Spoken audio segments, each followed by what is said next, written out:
सामान्यतः माताओं को बहुत शंका होती है, लेकिन शंका का समाधान कहाँ करना चाहिए ये पार्वती जी ने सिखाया है। कई बार हम जहाँ तहाँ अपने मन की शंकाएं कहना शुरू कर देते हैं और शंका का तो समाधान नहीं होता, बहुत प्रकार के झंझट हमको मिल जाते हैं। ऐसा कर लो, ऐसा कर लो, ऐसा कर लो, ऐसा कर लो, ऐसा कर लो। और मनुष्य जितना अपने संकटों से परेशान नहीं था, ये शंकाओं के समाधान करने से ज़्यादा परेशान हो जाता है, विशेषकर माता। पार्वती जी कहीं नहीं गई, सीधे गुरुदेव के चरणों में जाकर बैठ गई और शंका का समाधान गुरु के पास ही होता है, जो स्वयं जिसके पास सब प्रकार की गुरुता है, जो प्रकाश का प्रतीक है, सारे शास्त्रों का जो प्रतीक है। पार्वती जी शंका प्रकट की, मेरी समझ में नहीं आता कि राम ब्रह्म कैसे हो सकते हैं। ब्रह्म को किसी का बेटा बनने की क्या आवश्यकता थी? निराकार को निराकार होने की क्या आवश्यकता थी? सर्वव्यापक को व्यक्त होने की क्या आवश्यकता थी? और मेरी ये भी समझ में नहीं आता, मैंने वन में देखा था कि वो सीता जी के हरण पर सामान्य कामी पुरुष जैसे अपनी पत्नी के वियोग में रोता है, ऐसे हाहाकार मचा रहे थे। अगर वे सर्वव्यापक थे तो उनको मालूम नहीं था कि उनकी घरवाली को कौन चुरा कर ले गया है? ऐसे बहुत सारे प्रश्न। और राम कथा का जन्म ही शंकाओं से हुआ है, और राम कथा का एक ही अर्थ है, जो शंका से समाधान की यात्रा तक ले जाए, उसी को श्री राम कथा कहते हैं। मनुष्य अनेक प्रकार की शंकाएं लेकर कथाओं में आता है और समाधान की गठरी बांध कर ले जाता है, जिन प्रश्नों के समाधान शास्त्र पढ़ने से नहीं होता। और मेरा ये अनुभव है कि जो ज़्यादा ग्रंथों को पढ़ते हैं, शास्त्रों को, पुस्तकों को पढ़ते हैं, वो ज़्यादा संशयालु होते हैं, क्योंकि अनेक ग्रंथों में सभी आचार्यों ने अपने अपने मत से, अपने अपने स्वभाव से, अपने अपने मतानुसार, अपनी अपनी उपासनानुसार चीज़ों की व्याख्याएं की हैं।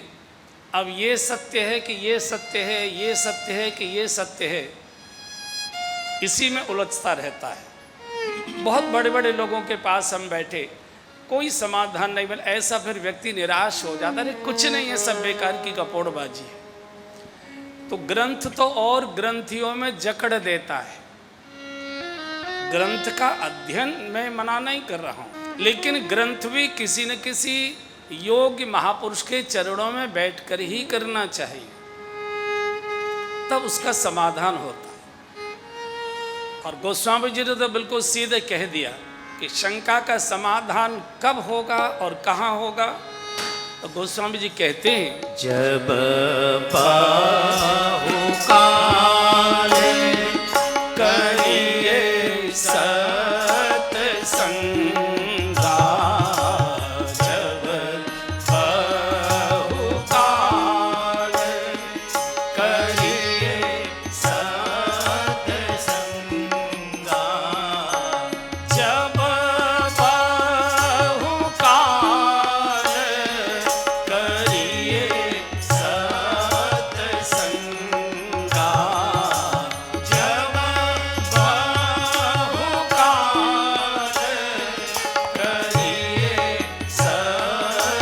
सत्संगा, तब ही होई सब संशय भंगा, तब ही होई सब संशय भंगा। बहुत लोग लंबे समय तक सत्संग करें। एक सत्संग तो हम मंगलवार को करते हैं, कोई रविवार को करते हैं, कोई शनिवार को करते हैं, मंदिर में जाते हैं, कीर्तन करते हैं, नृत्य करते हैं, वो भी एक सत्संग का प्रकार है। सत्संग कहते किसी ऐसे महत्पुरुष का संग करना जो सत्य को जी रहा हो। सत्य को जानते तो सब लोग हैं, लेकिन सत्य को जीता कौन है? जो सत्य को जीता हो, जिसके पास बैठकर भीतर से गवाही आने लगे कि हाँ इनकी बात ठीक होगी। गुरु खोजते हैं हम तो गुरु तो नहीं मिलते, जेब काटने वाले गुरु घंटाल मिल जाते हैं। आपके कष्ट तो वो नहीं काटेंगे, लेकिन हाँ जेब अच्छी काट लेंगे, वो भी अच्छी बात है। भारी जेब है, कटनी भी चाहिए, इसमें कोई बुराई नहीं है। लेकिन जिनके पास बैठकर मन एकदम शांत हो जाए, ये लक्षण है सत्संग का।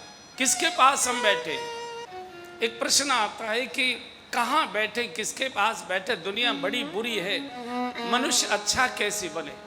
और बड़े बड़े मनोवैज्ञानिक इस बात से हैरान हैं, परेशान हैं कि जितनी कानूनों के द्वारा, सरकारों के द्वारा समाज को अच्छा बनाने का प्रयत्न किया जा रहा है, समाज उतना ही ज़्यादा बिगड़ रहा है, उतना ही मनुष्य बिगड़ते ज़्यादा जा रहा है। मुझे लगता है जब समाज अशिक्षित ज़्यादा था तब शायद ज़्यादा अच्छा था, और जितना शिक्षित होते गया, चूँकि शिक्षा ने मस्तिष्क को इतना विकसित कर दिया कि सारी चतुराई चालाकी की जो बारीकियाँ थी, जो छुपी हुई थी, वो सब उनकी समझ में आ गई। और जितने शिक्षित बड़े बड़े अपराध कर रहे हैं, आपको पता ही नहीं लगेगा, और आपका वो बैंक का अकाउंट ही खाली करा देते हैं। मतलब कितने योग्य लोग हो गए, ऐसे बहुत सारे। तो शिक्षा का जहाँ लाभ भी है, वहाँ उसके दुष्परिणाम। अच्छा बनने के लिए मेरे अनुभव में, इस लंबी यात्रा में, मैंने सामाजिक जीवन में भी बहुत लंबी यात्रा पूरी की है, और ये यात्रा तो पिछले 30-40 साल से चल रही है। मेरे अनुभव में मनुष्य अच्छा बने, इसके दो ही रास्ते मेरी समझ में आए हैं। आप में से जो अच्छा लगे पकड़ लीजिए। पहला, अच्छा बनने के लिए किसी अच्छे व्यक्ति के पास बैठना उठना शुरू करिए, और दूसरे किसी अच्छे काम के साथ अपने को जोड़ लीजिए।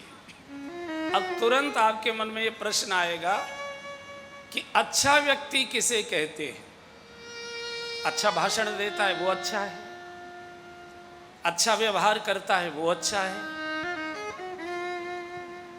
ये एक जटिल प्रश्न है। ऐसा कौन सा थर्मामीटर है जिससे नापा जा सकता है कि ये व्यक्ति अच्छा है? और कई बार अनुभव कहता है कि जो ऊपर से बहुत अच्छे दिखाई देते थे, वो भीतर से उतने ही गंदे दिखाई देते। अनुभव कहता है, अनुभव। अच्छा कौन है? बिल्कुल सरल बोल रहा हूं, जिसके पास चोरी से छुपकर न बैठना पड़े वो अच्छा आदमी है। जिसके पास जाने में ये झिझक न हो कि कोई देख तो नहीं रहा है, जिससे मिलकर निकलें तो बाएं दाएं कनखियों से देखने की जरूरत तो नहीं पड़ती, किसी को पता तो नहीं है कि मैं यहाँ भी मिलने आता हूँ। इसका अर्थ है वो कितने भी बड़े पद पर होगा, कितना भी बड़ा समाज में प्रतिष्ठित होगा, धनपति होगा, वो अच्छा आदमी नहीं है। झिझक क्यों है? जिसके पास बैठकर आए हैं तो द्वार पर खड़े होकर बाएं दाएं देखें, लोगों को पता लगे कि मैं भी इनसे मिला हूं, मैंने भी इनसे भेंट की है, मेरा भी इनसे मिलना जुलना। 10 जगह कहने की इच्छा हो, अरे साहब उनसे मिलने गए, आज आनंद आ गया, क्या आदमी 24 कैरेट, मन गदगद हो गया। बहुत सारी शंकाएं तो बैठकर ही समाप्त हो गई। जिनके गुणगान करने का मन करे वो फिर झोंपड़ी में ही क्यों न रहता हो, वो अच्छा आदमी। और ऐसे व्यक्ति के पास बहाने बना बना कर जाइए। अरे कल तो तुम मिले थे बाबूजी, मैं इधर से ही जा रहा था, मैंने सोचा बाबूजी बैठे, चलो प्रणाम कर लेते हैं। और जिनके पास छुपकर बैठना पड़ता हो, कई बार कारोबार के नाम पर बैठना पड़ता है, कई बार राजनीतिक क्षेत्र के लोगों को काम करने के लिए उनको भी कुछ न कुछ चाहिए, तो ऐसे लोगों से मिलना जुलना भी पड़ता है। तो ऐसे लोगों से, बहानों से बच जाइए। और जिनके पास बैठकर मन गदगद होता हो, शुद्ध होता हो, आनंद से भर जाता हो, दुर्गुण छोड़ने का मन करने लगता हो, हमारे भीतर के दुर्गुणों के प्रति हमारे मन में घृणा होने लगती हो, ये बाबूजी सोचेंगे कैसा आदमी है। जहाँ ये बात, उनके पास बहानों से जाइए। जा तो रहा था, मैंने सोचा इसी गली से आपसे नमस्ते भी हो जाए। अच्छा बनने का पहला सूत्र है, किसी ऐसे व्यक्ति के पास बहानों से जाकर बैठिए जिनके पास बैठकर मन शांत होता हो, शुद्ध होता हो, कुछ अच्छा करने की इच्छा होती हो, दुर्गुण छोड़ने का संकल्प जगता हो, ऐसे। और बाद में जिनकी याद सताती हो। सताती का अर्थ दो ही होते, एक तो सताती माने जो तंग करती है, सताती माने सतत सतत सतत, हर समय मन करता है कैसे मिले कैसे मिले कैसे मिले। और दूसरा मैंने बोला कि किसी अच्छे काम से जुड़ जाइए। अच्छा काम कौन है? समाज में सभी अच्छे काम होते हैं, लेकिन सभी अच्छे काम जो दिखाई देते हैं उनके पीछे अच्छे भाव बहुत कम होते हैं। आजकल समाज सेवा में भी व्यवसाय बहुत हो गया है। आरोप नहीं लगा रहा हूं, अनुभव बोल रहा हूं। तो अच्छा काम कौन सा है? अच्छा काम उसे कहते हैं कि हमारे द्वारा किए गए शरीर से या तो धन की सहायता से किसी दूसरे को सुख मिलता हो, दूसरे का दुख दर्द कम होता हो और हमको उससे कोई आर्थिक लाभ न होता हो, वो अच्छा काम है। ऐसे कामों के साथ जुड़िए, जुड़िए, धक्का खाके भी जुड़िए, भजियत सहकर भी जुड़िए। फिर आपको भजन करने की आवश्यकता नहीं होगी। ऐसे मनुष्य का भजन भगवान स्वयं किया करता है। बोले तू ये कर, तेरा काम मैं कर रहा हूं, तेरा काम मैं कर रहा हूं। भजन किया नहीं जाता, भजन जिया जाता है। जो किया जाता है वो क्रिया है, लेकिन क्रिया भी करनी चाहिए, बिना क्रिया के भाव नहीं आता है। लेकिन वास्तव में भजन क्रिया नहीं है, भजन एक भाव दशा है। जैसे दुश्मनी ये क्रिया नहीं है, दुश्मनी एक भाव दशा है। दुश्मनी 24 घंटे की होती है, दोस्ती भी 24 घंटे की होती है। ऐसा नहीं कि इनसे हमारा बड़ा प्यार है सुबह 8 से 9 बजे तक का और शाम को 5 से 7 बजे तक, ऐसा नहीं है। प्रेम है तो 24 घंटे है, दुश्मनी है तो 24 घंटे है। ऐसे ही भजन है, भजन श्वास क्रिया है।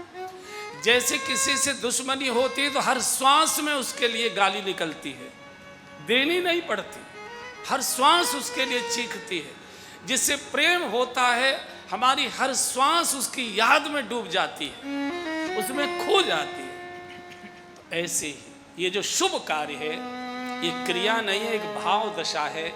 ऐसे किसी अच्छे कामों के साथ हम जुड़े जिससे दूसरे का तो दुख दर्द दूर होता हो, कम होता हो, हित होता हो, हमको उससे कोई आर्थिक लाभ न होता हो, बेड़ा पार हो जाएगा। बंधुओं, ये सब बेकार की बातें हैं, ये चतुर लोगों ने निकाला है कि कलयुग ऐसा आप क्या करें, कलयुग में तो ऐसा। कलयुग बिल्कुल नहीं है, कलयुग तुम जबरदस्ती जी रहे हो। हर युग में हर युग रहता है। सतयुग में राक्षस कोई छोटे मोटे थे क्या? त्रेता में राक्षस छोटे मोटे थे क्या? द्वापर में राक्षस, अरे आज तो आप कथाएं कर सकते हैं, घंटे घड़ियाल बजा सकते हैं। सतयुग में तो साधु महात्मा यज्ञ नहीं कर सकते थे, उनको यज्ञ में उठा उठा के जला देते थे राक्षस लोग। आज का युग तो बहुत अच्छा है। आप किस युग में जीते हो ये आपके ऊपर निर्भर करता है। आज भगवान श्री राम प्रकट होने वाले हैं, इसलिए वो तो त्रेता में हुए थे ऐतिहासिक दृष्टि से। आज क्यों नहीं हो सकते? तो आज तभी होंगे जब ये जो हमारा आचरण है शुभ होने का, शुभ जीने का, शुभ श्वास लेने का, शुभ चिंतन करने का, शुभ क्रिया करने का। 24 घंटे में चारों युग 24 बार प्रत्येक मनुष्य के जीवन में आते हैं। साधु के भी जीवन में आते हैं, संसारी के भी जीवन में आते हैं। 24 घंटे में चारों युग, सतयुग, त्रेता, द्वापर, कलयुग 24 बार आते हैं। जब आप प्रातःकाल पूजा में होते हैं, परमार्थ में होते हैं, स्नान करके बैठे हैं, धर्म का चिंतन कर रहे हैं, शुभ का चिंतन कर रहे हैं, माता पिता के पास बैठे हैं, उनकी चरण सेवा कर रहे हैं, तो समझिए आप सतयुग में जी रहे हैं। और जब केवल अपने ही सुख का चिंतन कर रहे हैं, बंटवारे में बढ़िया वाली कोठी मुझे कैसे मिले, बड़ी वाली फैक्ट्री मुझे कैसे मिले, अच्छी वाली खेती मुझे कैसे मिले, बाप दादे क्या करते हैं, मैंने खड़ी की है, बड़ा तो मैं था, ये तो बाद में पैदा हुए, इनको तो मैंने पढ़ाया लिखाया है, मैं जो चाहूँ सो करूँगा। तो ये अपने स्वार्थ और सुख का चिंतन चल रहा है। चाहे पिताजी रोए, चाहे अम्मा जी गिड़गिड़ाए, चाहे परिवार की नाक कटे, हमको इससे कोई लेना देना नहीं है। तो समझना चाहिए कि त्रेता चल रहा है। और वो समझता क्या है, सोचा क्या है उसने, मार देंगे, मर जाएंगे, किसी को रहने भी नहीं दूंगा, मैं भी मर जाऊंगा। जब इस प्रकार का एक दुश्मनी का भाव होता है तो द्वापर चल रहा है। कलयुग की तो बात करने की जरूरत ही नहीं, कलयुग तो चल ही रहा है। ये विचार प्रत्येक मनुष्य के मन में 24 घंटे में 24 बार आते हैं। आप सोच रहे होंगे कि किसी और के आते होंगे, कौशल जी महाराज के नहीं आते होंगे, हमारे में ज़्यादा आता है। हम ये चिंतन ज़्यादा करते। इस बार तो बहका के हमारे सीधेपन का दुरुपयोग करके कम दक्षिणा में टरका दिया। अगली बार ये कथा लेने आए तब इनको बताएंगे, तब इनको बताएंगे। सबके अंदर आता है। मनुष्य का शरीर स्वभाव बिल्कुल एक सा होता है। तो रिमोट आपके हाथ में है, चक्र घूम रहा है, जो आपको अच्छा लगता है रिमोट दबा दीजिए, उसी में जीना शुरू कर दीजिए। आज भी आप सतयुग में जी सकते हैं। और सतयुग में भी हिरण्याक्ष और हिरण्यकश्यप था जो बेटे को राम का नाम नहीं लेने देता था, आग में जला देता था, समुद्र में फेंक देता था। बहुत अच्छा युग है। कलयुग सम नहीं आन जुग, जो नर कर विश्वास। और ये सत्य है कि बड़े भाग्यशाली का जन्म कलयुग में होता है, चूंकि बिल्कुल भगवान का बाकी युगों में तो बड़ी बड़ी तपस्या करो, यज्ञ करो, अनुष्ठान करो। कलिकाल में तो कल युग केवल नाम